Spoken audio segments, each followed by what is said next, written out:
JNS के access of truth में आपका स्वागत है। डेमोक्रेटिक नेता उस व्यक्ति के साथ प्रचार को लेकर इतनी उत्सुक क्यों हैं, जिसने कहा था कि अमेरिका 11 सितंबर झेलने का हकदार था। मैं खुद से बार बार पूछती हूँ, जब यूके ने वामपंथी हसन पिकर को देश में घुसने नहीं दिया और डेमोक्रेटिक पार्टी के कई लोगों ने उन्हें शहीद बना दिया, लेकिन अमेरिकी राजनीति में इतने सारे लोगों में से ये बीमार इंसान, जो फिलहाल क्यूबा जाने पर संभावित प्रतिबंध उल्लंघन के लिए अमेरिकी सरकार की जांच के दायरे में है, क्यों? आखिर क्यों इतने सारे डेमोक्रेटिक नेता उनकी रक्षा के लिए दौड़ पड़े हैं? याद दिला दूं, यही है हसन पिकर की असली पहचान। अमेरिका को 11 सितंबर जैसी घटना मिलनी ही चाहिए थी दोस्त, मैं सच कह रहा हूँ। मेरे हिसाब से वहाँ के मालिकों ने तय कर लिया है कि वे संपत्तियां किराए पर नहीं देंगे। हाँ, मार दो उन्हें, उन हरामियों को मार दो और उन हरामियों को सड़कों पे कत्ल कर दो। सड़कों को उनके लाल पूंजीवादी खून से भर जाने दो दोस्त। एंजल्स ने सामाजिक हत्या की अवधारणा के बारे में लिखा था और ब्रायन थॉमसन यूनाइटेड हेल्थकेयर के सीईओ के रूप में सामाजिक हत्या की भारी मात्रा में लिप्त थे, हिंसा के व्यवस्थित रूप। क्योंकि निजी स्वास्थ्य देखभाल प्रणाली ने औसत अमेरिकी के लिए व्यापक दर्द पैदा कर दिया था। मैंने देखा कि बहुत से लोगों ने तुरंत समझ लिया कि ये मौत क्यों हुई थी। और फिर भी अब डेमोक्रेटिक उम्मीदवार हसन पाइकर से दूरी नहीं बना रहे हैं, वे उनका समर्थन मांग रहे हैं। पाइकर कोई सामान्य टिप्पणीकार नहीं है जिन्होंने सालों पहले कोई गलत टिप्पणी की हो। हम ऐसे व्यक्ति की बात कर रहे हैं जो राजनीतिक हिंसा को सही मानते हैं और कम्युनिस्ट व जिहादी विचारधाराओं का समर्थन करते हैं। अरे, जो खुद पश्चिम में लग्जरी डिजाइनर कपड़े और महंगे पूंजीवादी गैजेट्स के साथ ठीक उलट मूल्यों के साथ जी रहे हैं। हम ऐसे व्यक्ति की बात कर रहे हैं जिसने बार बार हमास का बचाव किया और बहाने बनाए, जो एक अमेरिकी नामित आतंकी संगठन है जिसने 7 अक्टूबर को दर्जनों अमेरिकियों का अपहरण और हत्या की थी। हमें समझना चाहिए कि हिंसक प्रतिरोध किस संदर्भ में हुआ, लेकिन सैकड़ों किशोरों की हत्या का कोई औचित्य नहीं। क्या है? मुझे लगता है कि बिल्कुल हाँ, मुझे लगता है कि है। मुझे लगता है कि ये समझना जरूरी है कि हिंसक प्रतिरोध किस संदर्भ में विकसित हुआ है, चाहे वह हमास हो या कोई भी उग्रवाद। ये कोई बर्बर राक्षस नहीं है, लेकिन जो उन्होंने किया वो वाकई में भयानक अत्याचार है ना? लेकिन ये किसी पुराने यहूदी विरोधी रुझान या इस वजह से नहीं आ रहा है कि वे बाहर जाकर सामूहिक बलात्कार या दंगे करना चाहते थे। गजा पट्टी से इजराइल में घुसना। हाँ, क्या आपको लगता है कि वे यहूदी विरोधी भावना से प्रेरित नहीं थे जबकि वे नागरिकों की हत्या कर रहे थे? नहीं, ये काबिले तारीफ है। और किसी ने ऑर्थोडॉक्स यहूदियों को इनब्रेड कहा है। लेकिन इससे डेमोक्रेट्स नहीं रुक रहे। देखिए हाल ही में मिशिगन में क्या हुआ।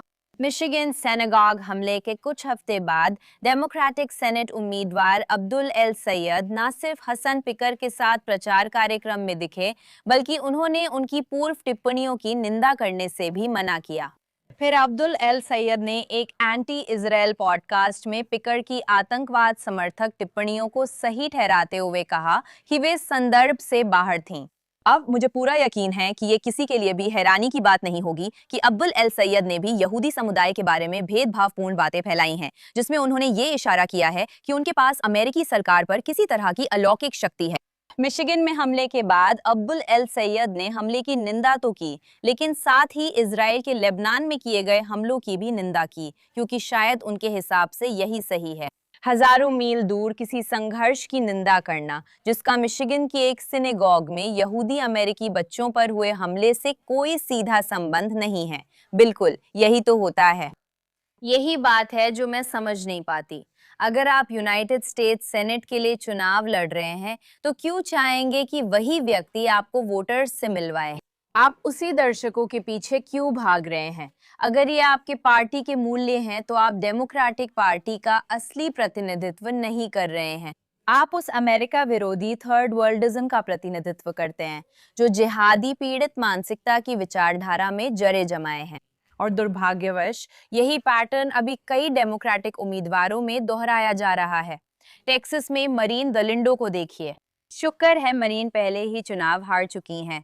चुनाव से पहले उन्होंने एक वीडियो में इमिग्रेशन डिटेंशन सेंटर को जेल में बदलने की बात कही थी, अमेरिकी ज़ायनिस्टों के लिए, ना कि इजरायली ना ही विदेशी, सिर्फ अमेरिकी ज़ायनिस्टों के लिए। जब मैं कहती हूँ कि मैं अरबपति ज़ायनिस्टों को जेल में देखना चाहती हूँ, तो इसका मतलब ये नहीं है कि मैं यहूदियों को इंटर्नमेंट कैंप में देखना चाहती हूँ। तो फिर मुझे इतनी सारी जान से मारने की धमकियाँ और मैगा की गालियाँ क्यों मिल रही हैं? असल में समझ आया, लदा, मैगा और यहूदी ज़ायनिस्ट शायद एक ही लोग हैं। वे बिल्कुल एक ही तरह से बात करते हैं, और इसका कारण ये है कि मैगा विकसित होता हुआ ईसाई ज़ायनिज़्म है। वे अमेरिका में मैगा के ज़रिए धार्मिक राज्य बनाना चाहते हैं। ज़ायनिज़्म का उद्देश्य भी ऐसे श्वेत वर्चस्ववादी धार्मिक राज्यों का निर्माण करना है। मुझे फ़र्क नहीं पड़ता आप किस धर्म के हैं। अगर आप ज़ायनिस्ट हैं और मानते हैं कि आपको या किसी को यूं ही ज़मीन पर हक है, अगर आप सिर्फ धार्मिक विश्वासों के आधार पर सभी सेमाइट्स को मारने को तैयार है, तो आप इंसानियत के लिए खतरनाक है और जेल में होना चाहिए। ये इजरायली नीति पर बहस नहीं, बल्कि उन अमेरिकियों को सजा देने की बात है जो यहूदी नागरिक अधिकारों में विश्वास रखते हैं, और ये बार बार होता है। डेमोक्रेटिक उम्मीदवार कुछ ऐसा बोलते हैं जो बेहद यहूदी विरोधी है, या कुछ ऐसा जो कुछ साल पहले तक सार्वभौमिक रूप से यहूदी विरोधी माना जाता।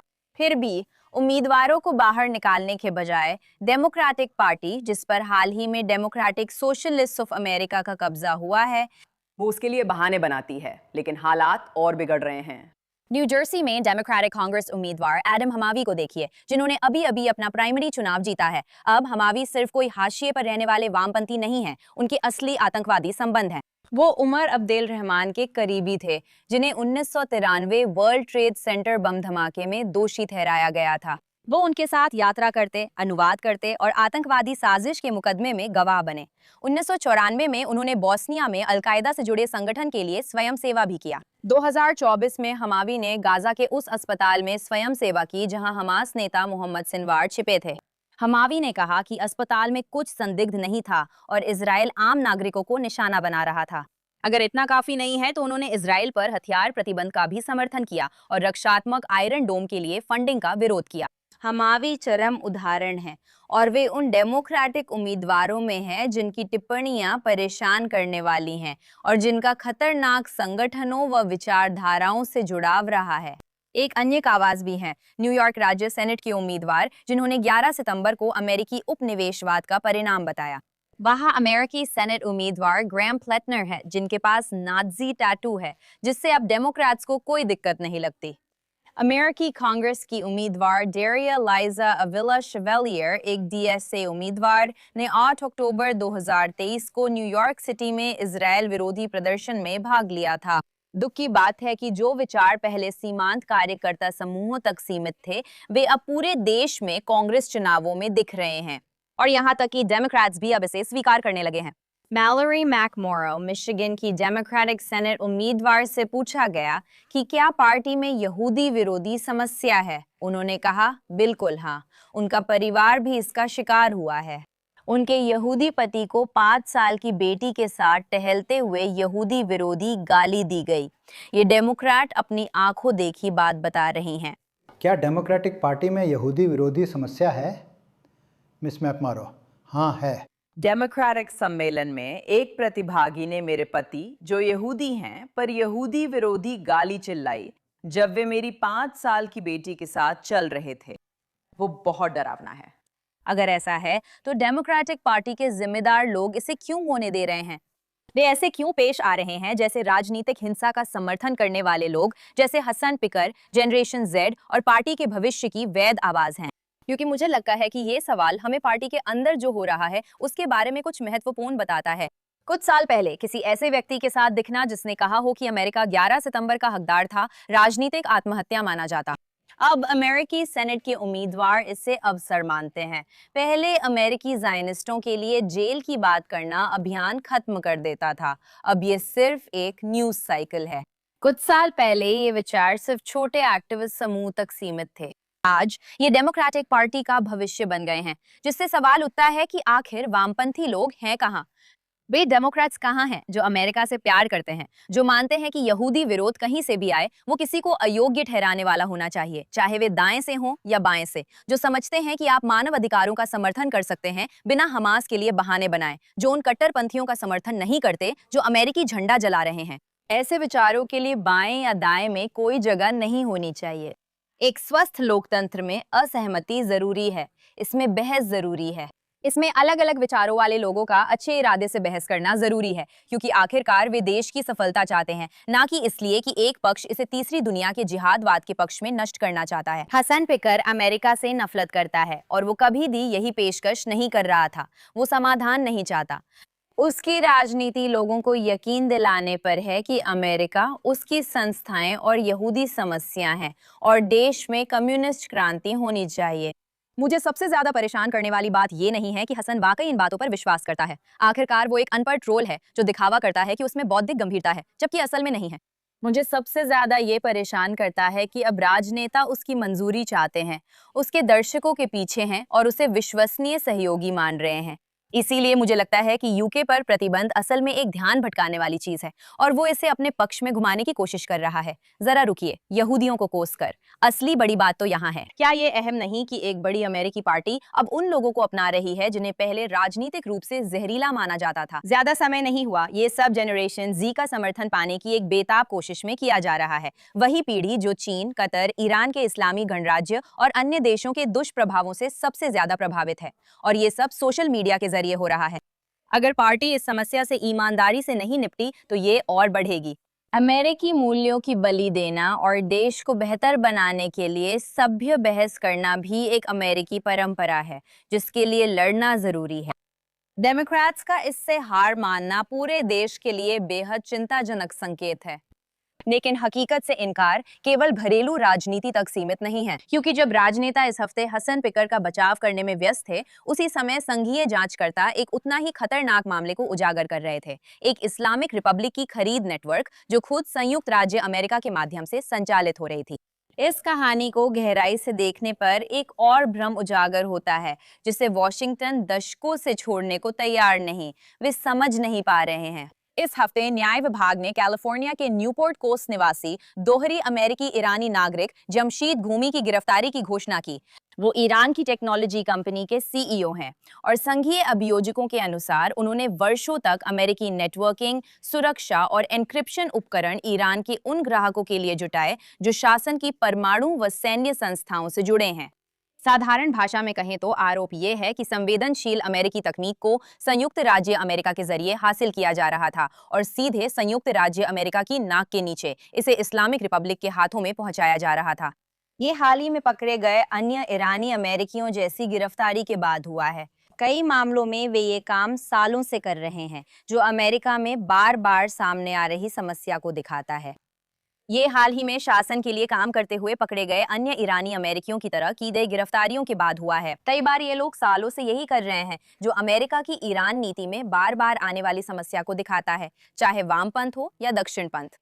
वॉशिंगटन नुकसान के बाद नेटवर्क के हिस्सों की पहचान, गिरफ्तारियां और आरोप लगा सकता है, प्रेस विज्ञप्ति भी जारी कर सकता है। लेकिन बार बार अमेरिका ने यह साबित किया है कि वो बड़ी सच्चाई से निपटने के लिए तैयार नहीं है, और वो सच्चाई ये है कि ये शासन कोई सामान्य सरकार नहीं है जिसे अच्छे व्यवहार के लिए समझाया या सुधारा जा सके। इसीलिए अमेरिकी मध्य पूर्व नीति बार बार असफल होती है। उदाहरण नंबर 1, क्या आप सर्वोच्च नेता के बेटे की बात कर रहे हैं? हाँ, वो इसका हिस्सा है। वो सार्वजनिक रूप से नहीं दिखा। उसकी स्थिति क्या है? क्या आपने उससे बात की है? मुझे लगता है वे उनका बहुत सम्मान करते हैं। मैंने खुद देखा है, वे उनकी सहमति भी चाहते हैं। हाँ, राष्ट्रपति ट्रंप। दशकों से अमेरिका ने एक ही तरीके के कई रूप आजमाए हैं। शासन पर दबाव डालो, बातचीत करो, प्रतिबंध लगाओ, वापसी का रास्ता दो, उदार लोगों को खोजो, फिर चौंको।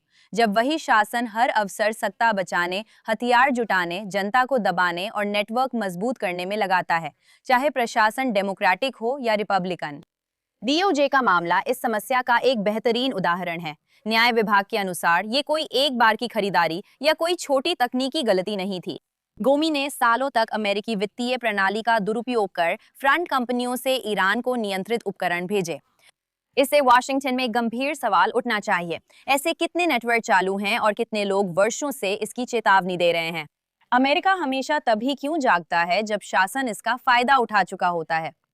बीबीसी की रिपोर्ट्स बताती है कि गिरफ्तारी शासन द्वारा पश्चिमी तकनीक पाने की कोशिश से जुड़ी है, जो प्रतिबंधों के बावजूद जारी है। क्योंकि शासन प्रतिबंधों को रुकने का कारण नहीं मानता, वो उन्हें एक ऐसी बाधा मानता है जिसे पार करना है। और अगर आप ईरानियों, इजरायलियों और उन लोगों को सुन रहे हैं जिन्हें असल में क्या हो रहा है इसकी जानकारी है, तो इनमें से कुछ भी चौंकाने वाला नहीं है। जो चौंकाने वाली बात है वो ये है कि वॉशिंगटन के पास अब भी ऐसी कोई रणनीति नहीं दिखती जो शासन की वास्तविकता से मेल खाती हो। आप ये बात रविवार को घोषित ईरानी संपत्तियों पर नई चर्चा में भी देख सकते हैं। रॉयटर्स के अनुसार अमेरिका जमी धनराशि का उपयोग अरब देशों को शासन के हमलों से हुए नुकसान की मरम्मत में मदद करने पर विचार कर रहा है। अब जबकि किसी को उसके लिए मुआवजा देना चाहिए, तो वो पैसा जो ईरानी जनता का होना चाहिए, ना कि शासन का, उससे क्यों आएगा? अमेरिका ने इजराइल और अरब देशों को बातचीत के नाम पर जवाबी कार्रवाई से रोका है, लेकिन यहाँ प्रतिक्रिया ना देना कमजोरी माना जाता है। अमेरिका शासन के खिलाफ अपने मध्य पूर्वी सहयोगियों को कमजोर कर ताकत नहीं दिखा रहा है। अब वे चाहते हैं कि मुआवजा उन फंड से मिले जो ईरान में शासन गिरने के बाद उसके पुनर्निर्माण के लिए होने चाहिए। मैं झूठ नहीं बोलूंगी, ये सही चर्चा है, पर सिर्फ इसी पर बात क्यों हो रही है? ईरानी संपत्तियों का उपयोग ईरान के लोगों की मदद के लिए उतनी ही गंभीर चर्चा क्यों नहीं हो रही? संचार उपकरणों, हड़ताल फंड्स, श्रमिक संगठन, शासन के अपराधों का दस्तावेजीकरण और वास्तविक परिवर्तन के लिए आवश्यक विपक्षी ढांचे के लिए फंडिंग की कोई गंभीर रणनीति क्यों नहीं है? यही वो जगह है जहां ट्रंप बहुत ही अल्पदृष्टि साबित हुए हैं। हाँ, वो अपने कई पूर्ववर्तियों से ज्यादा सख्त रहे हैं और उन्हें इसका श्रेय मिलना चाहिए कि वे समझते थे कि ये शासन खतरनाक है और JCPOA पूरी तरह नाकाम था। हालांकि शुरुआत से ही मैंने चेतावनी दी थी कि प्रशासन शासन के अंदर से एक डुल्से रॉड्रिगेज जैसी शख्सियत की तलाश कर रहा है, कोई ऐसा व्यक्ति जो बिना वास्तव में सिस्टम को तोड़े बदलाव को संभाल सके। लेकिन ईरान वेनेजुएला नहीं है और इस्लामिक रिपब्लिक एक वैचारिक व्यवस्था है जो देश के भीतर दमन और विदेश में क्रांतिकारी विस्तार पर आधारित है। ईरानी लोग वर्षों से कहते आ रहे हैं कि इस व्यवस्था में सुधार संभव नहीं है और वे इस्लामिक रिपब्लिक का बेहतर रूप नहीं चाहते। वे इस्लामिक रिपब्लिक का अंत चाहते हैं और इसके लिए मरने को तैयार हैं। इसी कारण रेजा पहलवी का मुद्दा अहम है। आपको उनसे पूरी तरह सहमत होना जरूरी नहीं, लेकिन ईरानी विपक्षी राजनीति का कोई भी गंभीर विश्लेषण मानता है कि वे ईरान के अंदर या बाहर सबसे ज्यादा पहचाना जाने वाला और सबसे ज्यादा पसंद किया जाने वाला विपक्षी चेहरा है। उन्हें नजरअंदाज करना या ये दिखावा करना कि किसी शासन के अंदरूनी व्यक्ति को एक वैध संक्रमण नेता के रूप में तैयार किया जा सकता है, कोई गंभीर रणनीति नहीं है। वॉशिंगटन मानता है कि वो 47 साल से शासन झेल रहे लोगों से ज्यादा जानता है, जबकि ऐसा नहीं है। इसीलिए इजराइल का अनुभव अहम है। इजराइल मध्य पूर्व को वैसे समझता है जैसे अमेरिकी प्रशासन नहीं समझते। अमेरिका एक संप्रभु देश है, उसके अपने हित हैं। लेकिन ईरान के मामले में इजराइल दशकों से शासन की प्रकृति, उसकी परमाणु महत्वाकांक्षाओं, उसके प्रॉक्सी नेटवर्क्स जो अमेरिका को धमकी देते हैं, उसके आतंकवादी ढांचे जो अमेरिकियों की जान लेते हैं और हर कूटनीतिक मौके का इस्तेमाल फिर से खुद को मजबूत करने के लिए करने की उसकी इच्छा के बारे में चेतावनी देता आ रहा है। फिर भी अमेरिका मानता है कि उसे इजराइल से बेहतर इस शासन से निपटना आता है। यही पागलपन है। रविवार को एक पूर्व मोसाद अधिकारी ने खुलेआम स्वीकार किया कि इजराइल के पास एक चरणबद्ध योजना थी जिसका उद्देश्य शासन को कमजोर करना और ऐसी परिस्थितियां बनाना था जिससे उसका पतन हो सके। योजना का एक हिस्सा पहले ही चल रहा था, लेकिन राष्ट्रपति ट्रंप के अचानक युद्ध रोकने से प्रक्रिया रुक गई। यही राष्ट्रपति ट्रंप है जिन्होंने 12 दिन के युद्ध के दौरान इजराइल से हमले रोकने की मांग की थी और यही राष्ट्रपति ट्रंप है जिन्होंने इजराइल से लेबनान में हिजबुल्लाह पर हमले रोकने की भी मांग की थी। यही राष्ट्रपति ट्रंप है जिन्होंने हालिया हमलों और संघर्ष विराम उल्लंघन के जवाब में इजराइल से इस्लामिक रिपब्लिक पर हमले रोकने की मांग की थी। इन कदमों से इस्लामिक रिपब्लिक को बड़ी जीत मिल रही है और वे सोच रहे हैं कि उन्हें दूसरे देशों में दखल देने का अधिकार है, जबकि उनका वहां कोई संबंध नहीं है। ट्रंप खुद को हमेशा सौदेबाज के रूप में पेश करना पसंद करते हैं, लेकिन उनके ये कदम इस क्षेत्र के लोगों, ईरानियों से लेकर इजरायलियों और अरबों तक की कीमत पर सीधे तौर पर इस शासन की उम्र बढ़ा रहे हैं। ये कदम शासन की उम्र बढ़ा रहे हैं, लेकिन इसकी कीमत क्षेत्र के लोगों, ईरानियों, इजरायलियों और अरबों को चुकानी पड़ रही है। यही राष्ट्रपति ट्रंप की सोच की समस्या है। अगर शासन संभालना मकसद है तो आप हमेशा सौदे, रास्ते, विराम और रियायतें खोजेंगे। अगर आपका मकसद दुनिया को इस शासन से बचाना और अमेरिका को फिर धमकी ना देना सुनिश्चित करना है, तो रणनीति बदलकर लोगों को केंद्र में रखना होगा। वॉशिंगटन यही नहीं समझता। अमेरिका शासन की मशीनरी के हिस्सों को बाद में ढूंढने में बहुत अच्छा है। हथियारों की खरीद फरोख्त का पता लगाने, कंपनियों पर प्रतिबंध लगाने, व्यक्तियों को गिरफ्तार करने, संपत्तियों को फ्रीज करने में। वे ईरान के अंदर भी लक्ष्यों पर हमला कर सकते हैं। इनमें से कोई भी सबसे बड़े सवाल का जवाब नहीं देता, अंतिम उद्देश्य क्या है? अगर अंतिम उद्देश्य एक कमजोर इस्लामी शासन है तो हर कुछ सालों में इससे निपटना पड़ेगा और क्षेत्रीय स्तर पर और उससे भी आगे और अधिक खून खराबा होगा। लेकिन अगर उद्देश्य एक सुरक्षित अमेरिका और एक बेहतर दुनिया बनाना है जिसमें उस इकाई का अस्तित्व ना हो जो क्षेत्र में सबसे ज्यादा खून खराबे के लिए जिम्मेदार है, तो शायद आपको इजराइल को वही करने देना चाहिए जो हम सबसे अच्छा करते हैं। डीओजे का मामला अहम है क्योंकि ये सिर्फ एक गद्दार की कहानी नहीं है। ये एक याद दिलाने वाली बात है कि ये शासन लगातार खुद को ढालता है, बढ़ता है और पश्चिमी समाज में हर मौके का फायदा उठाता है। अब सवाल ये है कि क्या वॉशिंगटन आखिरकार मानेगा कि इस शासन को संभालने की कोशिश नाकाम रही है, या फिर हम अगले 10 साल इसी भ्रम में बिताएंगे कि अगला समझौता, अगली पाबंदी, अगला युद्ध विराम किसी तरह से अलग नतीजा देगा। इस हफ्ते का समापन हम अच्छे, बुरे और बदसूरत के साथ कर रहे हैं। शुरुआत बुरे से करते हैं। इस हफ्ते एक संयुक्त राष्ट्र अधिकारी ने महीनों की झूठी रिपोर्टों और आक्रोश के बाद इजरायली सुरक्षा बलों पर यौन हिंसा के झूठे आरोपों पर एक चौंकाने वाली स्वीकारोक्ति की। प्रेमिला पैटन, संयुक्त राष्ट्र की वो अधिकारी जो उस रिपोर्ट के लिए जिम्मेदार थी जिसने इजरायल को हमास के साथ संयुक्त राष्ट्र की यौन हिंसा ब्लैकलिस्ट में डाल दिया, उन्होंने स्वीकार किया कि उन्होंने कभी भी व्यक्तिगत रूप से सबूतों की समीक्षा नहीं की और अगर मौका दिया जाए तो भी वो हिरासत केंद्रों का दौरा करने के लिए तैयार नहीं होंगी। देखिए, मेरे कार्यालय की जिम्मेदारी नहीं है कि हम कोई भी सत्यापन करें। क्या आपको इस रिपोर्ट में उल्लिखित सबूतों तक पहुंच मिली थी? मुझे उस तक पहुंच नहीं है। मेरा मतलब है जानकारी को बहुत मजबूत सत्यापन और दस्तावेजीकरण की प्रक्रिया से सत्यापित किया गया है। मैं एक प्राप्तकर्ता हूँ। मैं उस जानकारी को संकलित करती हूँ और उसे महासचिव के सामने प्रस्तुत करती हूँ। ठीक है, मैं बस जानना चाहती थी कि क्या आपने उसे अपनी आंखों से देखा है? नहीं, क्योंकि वो मेरा काम नहीं है। स्थायी मिशन से जुड़ाव के दौरान भी मैंने स्पष्ट किया था कि मैं हिरासत केंद्रों का दौरा नहीं करूंगी, चाहे वे बुलाएं। ये दावे दुनिया के सामने क्यों पेश किए जा रहे थे, इससे पहले कि इन्हें पेश करने वाली व्यक्ति ने खुद सबूतों की समीक्षा भी नहीं की थी। मतलब अगर आप संयुक्त राष्ट्र हैं और आप किसी देश को सबसे गंभीर आरोपों के लिए ब्लैकलिस्ट में डालने जा रहे हैं, तो मुझे लगता है कि सबूतों की पुष्टि करना पहला कदम होना चाहिए। जब ये रिपोर्टें सुर्खियां बनती हैं, सरकारों को प्रभावित करती हैं और दुनिया भर में यहूदियों के खिलाफ नफरत फैलाने में इस्तेमाल होती हैं। इसी कारण कई लोगों ने संयुक्त राष्ट्र पर बचा खुचा विश्वास भी खो दिया है। वे हमेशा इजराइल के मामले में दोहरा मापदंड अपनाते हैं। जब इस रिपोर्ट के लिए जिम्मेदार असली व्यक्ति खुद मानती हैं कि उन्होंने व्यक्तिगत रूप से सबूतों की समीक्षा नहीं की और सिर्फ इतना ही नहीं बल्कि उन्होंने संबंधित जगहों का दौरा करने से भी इनकार कर दिया, तो मेरा मतलब है आप उनकी कही किसी भी बात पर कैसे भरोसा कर सकते हैं। एक बार फिर संयुक्त राष्ट्र की थिएटर ऑफ द एब्सर्ड यानी बेतुकेपन का मंच होने वाली छवि साबित हो गई है। अब कनाडा से आई सबसे भद्दी और खराब कहानी ने इस हफ्ते मेरा ध्यान खींचा, जबकि इन दिनों वहां ऐसी कहानियों की कोई कमी नहीं है। मॉन्ट्रियल के यहूदी जनरल अस्पताल के कार्डियक सर्जरी विभाग प्रमुख ने 20 साल से ज्यादा समय बाद क्यूबेक छोड़ने का ऐलान किया है। कारण है कनाडा में बढ़ती यहूदी विरोधी नफरत। उन्होंने कहा कि अब उन्हें भरोसा नहीं रहा कि स्वास्थ्य सेवा में बढ़ती यहूदी विरोधी भावना को गंभीरता से नहीं लिया जा रहा है, खासकर जब ये राजनीति, सोशल मीडिया या कैंपस बहस से जुड़ी नहीं है।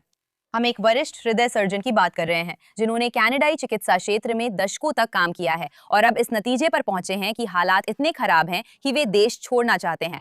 अगर यहूदियों के साथ ऐसा हो रहा है तो कनाडा सच में चौंकाने वाली हालत में है। पिछले 2 दिनों में कनाडा के 2 सिनेगॉग पर हमले हुए हैं। आखिर कनाडा में हो क्या रहा है? अंत में हम हमेशा की तरह इस हफ्ते की अच्छी खबर के साथ खत्म करना चाहते हैं। दिलचस्प ये रहा कि जब ईरानियों को थोड़ी इंटरनेट सेवा वापस मिली तो उनकी बातें बहुत कुछ बता रही थीं। वे अमेरिका या इजराइल से नाराज नहीं थे कि उन्होंने शासन पर हमला किया, बल्कि बमबारी रुकने से नाराज थे। जब शासन प्रचारक पश्चिम को समझा रहे थे कि ईरान पर हमला होने पर लोग शासन के साथ एकजुट होंगे, तब जनता ने दुनिया को अलग संदेश दिया। क्या अब वे सुनने को तैयार हैं? देखिए।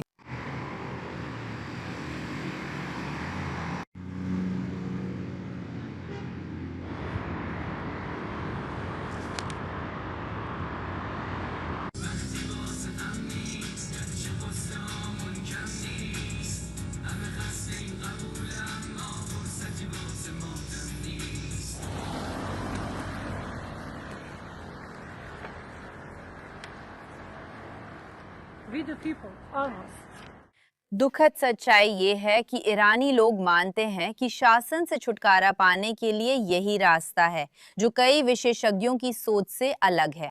याद है जब उन्होंने महीनों तक अफसोस जताया था कि हमले से ईरानी लोग झंडे के इर्द गिर्द एकजुट होंगे। सच ये है कि लोगों को झंडे के इर्द गिर्द एकजुट करने का एकमात्र तरीका यही है कि प्रदर्शनकारियों को शासन के समर्थन में आने के लिए पैसे दिए जाएं। लेकिन किसी भी हाल में खैर ये जाहिर तौर पर कड़वा मीठा है, हमारी अच्छी कहानी है। ये इस हफ्ते हमारी अच्छी कहानी है क्योंकि ईरानी लोग अभी इस शासन से हार नहीं माने हैं और पूरी दुनिया के उनके खिलाफ मुंह मोड़ लेने के बावजूद उनका जो हौसला है वो ऐसी चीज है जिसे नजरअंदाज नहीं किया जा सकता। तो हम ईरान के सभी लोगों के साथ खड़े हैं। आप लोग हिम्मत बनाए रखें और हम आपके लिए आवाज उठाते रहेंगे। इस हफ्ते का एक्सेस ऑफ ट्रूथ यहीं समाप्त होता है। अगर आपके पास कोई कहानी है तो सोशल मीडिया पर मुझसे संपर्क करें। एक्स पर एमिली के श्रेडर या इंस्टाग्राम पर एमिली इन तेल अवीव। अगले हफ्ते JNS पर फिर मिलेंगे।